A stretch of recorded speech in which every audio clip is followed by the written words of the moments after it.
Трговци најавуваат затворање на бензинските станици во источниот дел на земјата поради воведувањето нова маржа за горивата. Воведувањето нова маржа за трговците, односно незиното драстично намалување за 33% од 4,5 на 3 денари, ќе ги принуди сопствениците да ги затворат бензинските станици, велат од Сдруженијето на брендирани и приватни бензински пумпи кои работат во источниот дел на Македонија. Маржата и претходно беше навистина мала, но со сегашното намалување, нашите загуби ќе бидат екстремно високи.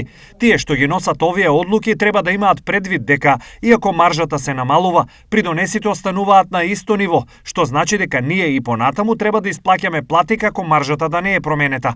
Дополнителен проблем што се пролекува со години се и дивите подвижни бензински станици кои нелегално функционираат на паркинзи и каде што гориво се продава и купува во буриња. Поради сите овие крајно непазарни услови, ние нема да имаме избор и ќе ставиме клуч на нашите бензински станици. Вели Ѓорги Хубрев, председател на Сдруженијето.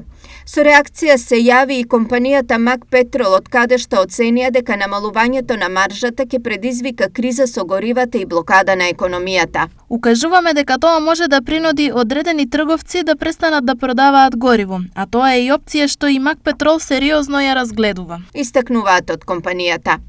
Председателот на Регулаторната комисија за енергетика Марко Беслимовски по одлуката за намалување на трговската маржа за 33% на сите трговци со нафтени деривати им порача дека тоа е единствен механизам кој на регулаторите им стојат на располагање. Сега го активираме затоа што ова се воредни услови и мора сите да покажат солидарност. На овој начин во крајната цена влијаеме делумно да се амортизира огромниот пораст. Наведе синоќе во пишана изјава Бислимовски.